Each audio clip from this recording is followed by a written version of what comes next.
Hey everybody, well as the Jets go through organized team activities this week, the final week of OTAs, and then next week mandatory minicamp to finish up spring practices, one of the storylines we haven't talked a lot about is running back.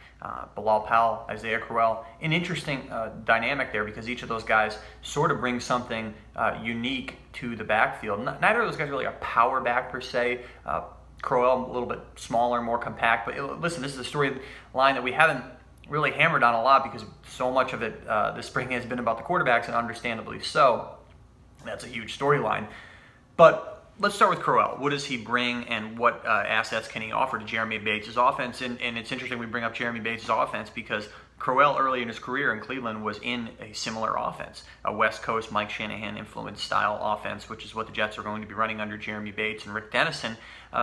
Kyle Shanahan was Crowell's offensive coordinator early in his career in Cleveland. At that point, Crowell hadn't gotten a chance to really get his feet wet in the NFL, so he was not really able to thrive in that offense. He wasn't a huge factor for what Cleveland was doing there early on in his career. But Crowell mentioned earlier in OTAs here that he really feels like his pass-catching ability, his hands are a huge asset for him. And we'll see how that bears out because it looks like a lot of what the Jets are going to be doing on offense here under Bates involves short, quick timing routes. No surprise there. That's a hallmark of the West Coast offense. And rolling the backs out of the backfield, we've been seeing a lot of the swing route type stuff here in OTAs. Powell can do that, sure. Yeah, I think you've seen that throughout his career.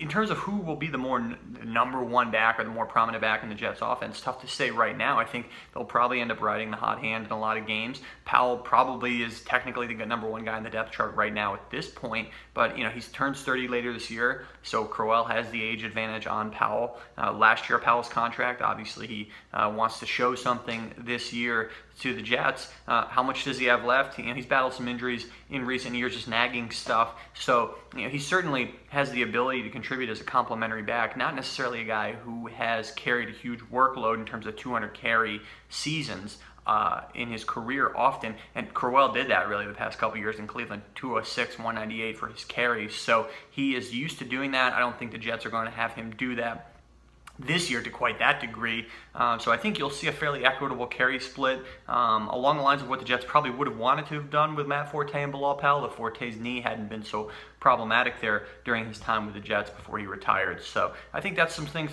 those are some things to look at as you look at the running back situation with Isaiah Crowell and Bilal Powell in terms of how they'll fit into what the Jets are going to be doing on offense, regardless of who the quarterback winds up being.